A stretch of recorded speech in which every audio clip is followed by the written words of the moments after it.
Plastic is all around us. A brief history of plastic in our society is needed.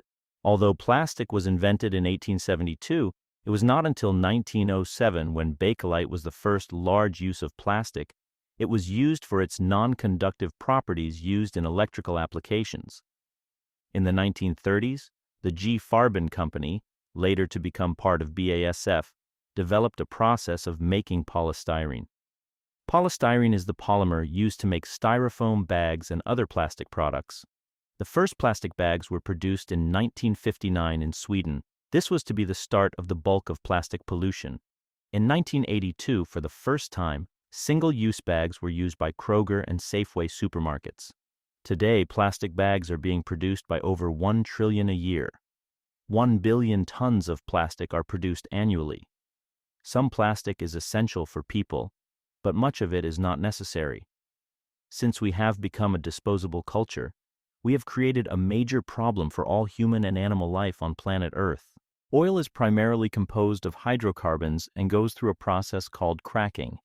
Oil is heated to high temperatures and pressure.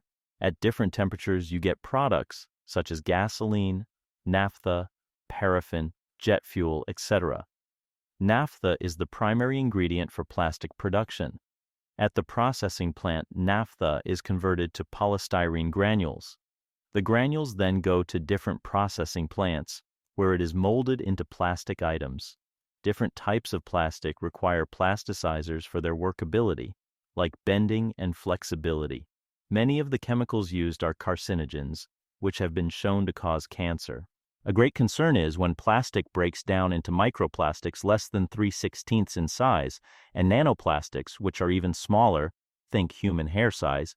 Plastic then enters the food chain that all living things eat.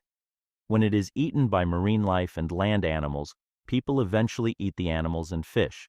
Since much of the clothing produced using synthetic materials, it slowly wears out, and when laundered, nanoplastics wind up in water, which we eventually drink.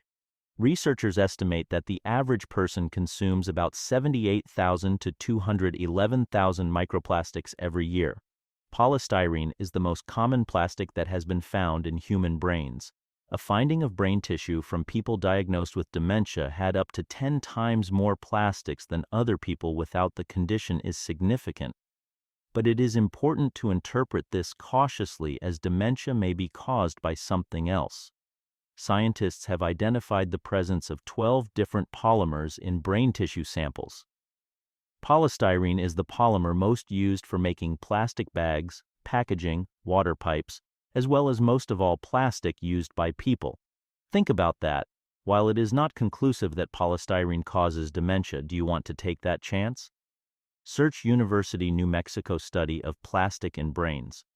Today, only 9% of plastic is recycled worldwide. In the US, the rate is around 5%, and that percentage is expected to drop. So recycling is all well and good, but we need to get off the plastic train. A good start would be eliminating single-use plastics. Use your own shopping bags or ask for paper bags, as they are easily recycled and decompose more rapidly. Instead of discarding it, recycle it. Do yourself and your descendants a favor now, or maybe human lifespan will be a lot shorter. It has been said that it will take around 400 years or more for plastic to fully break down. We are all in this together. Think about cutting down your use of plastic.